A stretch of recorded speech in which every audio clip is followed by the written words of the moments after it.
Thanks to Midlands Science for inviting me to speak here today. I am going to talk about alcohol use, alcohol harm and policy implications in Ireland. The Health Research Board, which is where I work, is a state agency. We work under the Department of Health, and part of our role in the HRB is to publish these overviews on the alcohol situation in Ireland. So about how much we drink, the way we drink, and the consequences of our alcohol use. And that information then is used to inform the Department of Health, and in turn then informs alcohol policy. So what do we drink here in Ireland? We drink this is 2019 stats, so we drink on average 10.8 litres of pure alcohol per person aged 15 years and over in any 1 year. So 10.8 litres doesn't mean much to most people. So what that means in terms of actual drinks is it's on average every person over 15 drinking 40 bottles of vodka in a year, 113 bottles of wine, or 436 pints of beer. And in fact, those figures refer to everyone. That would be assuming that everyone in Ireland drinks, but we actually have about a quarter of the population who don't drink. So the numbers are actually much higher. It's roughly about 53 bottles of vodka per year, which is one a week, 149 bottles of wine, or 574 pints of beer. Okay, so just to summarize again, this is on average what every person in Ireland drinks in an average year, every person aged 15 years and over. So it's always interesting to know how we rank and how we compare to other countries. And we are unfortunately in the top 10. So we're the 9th highest per capita of alcohol consumption among OECD member countries. And we're the 8th highest in terms of our monthly binge drinking. To look at our patterns of drinking, in the Health Research Board, we periodically publish, we carry out these drug and alcohol surveys. And in the most recent one, we found that about a quarter of the population don't drink at all, and 3/4 then do drink. And of the 3/4 who do drink alcohol, over half would be classified as harmful drinkers. This would mean that they're drinking a lot and a lot in one sitting. And males, young males, would be most likely to drink in this harmful drinking pattern. 1 in 5 drinkers, about 20%, are classified as having an alcohol use disorder. So we can see from that harmful drinking patterns are the norm in Ireland, and drinking is embedded in Irish culture. We are any social event, most social events, from religious ones, communions, christenings, funerals, even weekends, alcohol is a huge part of our culture. So how it affects our bodies: alcohol is classed as a legal sedative drug in that it depresses the central nervous system when it's consumed at high quantities. Once consumed, it travels from the mouth, obviously, through to the stomach, into the circulatory system, the blood, into the brain, kidneys, lungs and liver. So it really is spreading throughout your body. And at low levels, any of you who've had a glass or two will know that it acts as a stimulant. It induces feelings of relaxation, euphoria, impulsivity and talkativeness. At high levels then it can impair coordination and judgment, lead to drowsiness, respiratory depression. This would be whereby the breathing becomes slow, shallow, or stops entirely. And then it could lead to coma or death. Alcohol impairs your memory, so you may struggle to remember what happened when you were drunk. So because of the evidence of alcohol-related harm, the World Health Organization, the WHO, advised that we drink moderately. And these are the guidelines. They're tailored in Ireland. The HSE tailored these guidelines for Irish drinkers, because you'll notice that in some countries, particularly say the UK, they use the term units, but here in Ireland we use one standard drink. And what one standard drink means is 10 grams of pure alcohol. And again, most drinks aren't measured by 10 grams of pure alcohol, but what a standard drink is a half a pint of beer, it's 100 mils of wine, or one pub measure of spirits of 35 mils. So that in particular, the wine there, just to note that 100 mils of wine is a standard drink. And in fact, in your average bottle of wine, there should be 7.5 glasses per bottle. And I know, nowadays our wine glasses are getting bigger and bigger all the time, and especially when we're drinking at home, where we tend to over pour. So it's just to be mindful that a standard drink is 100 mils. It's smaller, I think, than what we think.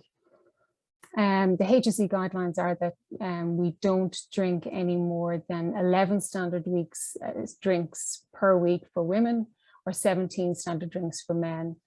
The drinks should be spread out over the course of the week, and you should aim to have 2 to 3 alcohol-free days per week, and no more than 6 standard drinks on any one occasion. When you drink more than 6 standard drinks, you're getting into what's termed binge drinking or heavy episodic drinking. So alcohol-related harm is determined by both the overall volume of alcohol consumed and the pattern of drinking. So it's not just about how much we're drinking, but how we drink. So when we drink in that hazardous pattern, which, as I say, is the heavy episodic or binge drinking, and the mechanisms by which alcohol may cause harm are the toxic effects on organs. This would be through cumulative alcohol consumption, where you've been drinking for many years, and the effects on your liver and other organs. Harm is also through intoxication. So this would be alcoholic poisoning or injuries because of being intoxicated. And then dependence, where an individual may lead to being dependent on alcohol, leading to impairments in behavior. If you drink in a binge drinking manner, or if you're dependent on alcohol, you're between 5 and 13 times more likely to experience alcohol-related harm. So in measuring health harms, we look at alcohol-related hospitalization. So we're able to look at HYPE data, which is information about discharges from Irish hospitals in terms of, it captures every discharge, but we can look at alcohol-related discharges. And over the course of a year, this data is 2018, there are over 40,000 discharges from hospital due to alcohol-related conditions. In particular, then, just looking at this, there's about 3,500 cases annually of discharges for alcoholic liver disease. And we know too that the average length of stay for an alcohol-related condition is 10 days, which is almost double that for a non-alcohol-related condition, which is showing us that alcohol conditions are more complex to treat, and they're taking longer to treat, because even when we look back at 20, 30 years ago, it was half this time. So it is taking longer to treat the alcohol-related conditions. This graph just looks at alcoholic liver disease discharges from the hospitals. And we can see here, starting back at 1995, this steady upwards trajectory of alcoholic liver disease over the period of time. And all of this is directly related to our levels of alcohol consumption. And what's not shown in this, but what's important to note, is that in these statistics, there's an increasing number of women and young people represented with alcoholic liver disease. And, back in the 90s, it would have been tended to be the majority were older male long-term drinkers, but this combination now of heavy episodic binge drinking and the increasing number of women drinking are represented in these figures, so that's of concern. And in terms of alcohol and the link with cancer, when we drink it, alcohol is a carcinogen, and when we drink alcohol, it's converted into an enzyme which it's converted, by an enzyme into a carcinogen called acetaldehyde. I have to write that down. And what that does is it's a carcinogen, and as you're drinking the alcohol, it is touching the cells in your mouth and into your neck, and that's cancer causing. And in terms of breast cancer, it increases the levels of female hormone of estrogen, and that can lead to cancer as well. So around 1,000 cases of cancer diagnosed every year are caused by alcohol, and that's 10% of cancers in men and 3% in women. We know that 1 in 10 breast cancers are due to alcohol, and even low levels of alcohol consumption, so just over 1 standard drink per day for a woman, can increase a woman's risk of breast cancer. And unfortunately, the public awareness of these alcohol-related conditions, particularly the link between breast cancer, it's quite, it's not very well known, and that's of concern. So a survey that was carried out found that there was good awareness between knowledge of the link between alcohol and liver disease, but when it came to knowledge of the link between alcohol and breast cancer, it was only at 21% were aware, and included in those it was a very low awareness amongst women as well. So that would really be of concern. And I'd be interested to hear when you're in your breakout rooms whether it was something that you were aware of yourselves. And I suppose the price that we're paying as well, or the bottom line, is that 3 people die every single day due to alcohol-related causes. And we know that the majority of these, so 2 in every 3, are under 65 years, and that represents premature deaths. And we have that information through the National Drug-Related Deaths Index, which is a database on drug and alcohol-related deaths that we house in the Health Research Board. So say in one particular year, in 2017, which is the last available data, 4% of all deaths in Ireland were alcohol-related. That was over 1,000 deaths. So what this means is that, you know, alcohol is a public health issue, and the evidence that's been fed back to the Department of Health, as I say, it feeds into the policies that are enacted. And in 2018, the Public Health Alcohol Act was enacted, and it has now become, I've just included a few images here to talk you through. So it's now actually illegal for, if you're in the cinema, if your film is an under 18s, it's illegal to show an ad for an alcohol product. It's illegal for children's wear to bear the logo of an alcohol brand. You can't have alcohol advertising at bus stops or public transport, or within 200 meters of playgrounds or schools or creches. Alcohol promotions are now illegal as well, in that you can't have these happy hour or buy one get one free, or you might have noticed in supermarkets you can't use your points, and they can't be used towards alcohol products. And this one here is about structural separation, where alcohol products are, supermarkets and smaller shops as well are obliged to keep alcohol products out of view from, and the intended is that it's out of view from children. Children shouldn't be able to see alcohol as an ordinary commodity, so it has to be kept kind of behind closed doors. A component of the Act that's due to be enacted in January 2022 after Christmas is minimum unit pricing. And what this refers to is that it's a minimum price per gram that alcohol can be sold at.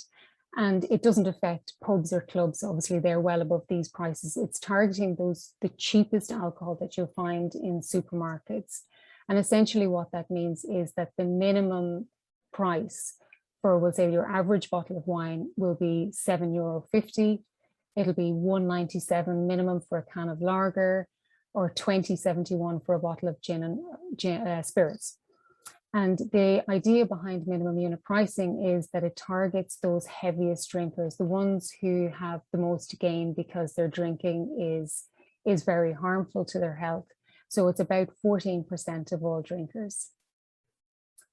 And our minimum unit pricing has been brought in a number of jurisdictions, including Canada and our neighbours Scotland. They would have had a similar rate of alcohol-related deaths as we do, because of a similar rate population and a similar relationship with alcohol. And this graph just shows how they introduced minimum unit pricing in 2018, and they immediately saw over 10% drop in alcohol-related deaths. But they also saw, which was not shown in this, they also saw a decrease in crime, in hospitalization, and in spending on alcohol as well. So it's had a huge impact, a hugely positive impact in Scotland. And just very briefly here, showing how price increases does impact on alcohol consumption. This is just a graph showing our steady kind of increasing alcohol use. This was how much we were drinking, we'll say, and you can see there back in the mid-90s, as we began to have a bit more disposable income, our consumption levels went up and up and up. You can see dips whenever there was a tax increase, it dipped again. When there was a tax increase or tax decrease, then we can see consumption went up.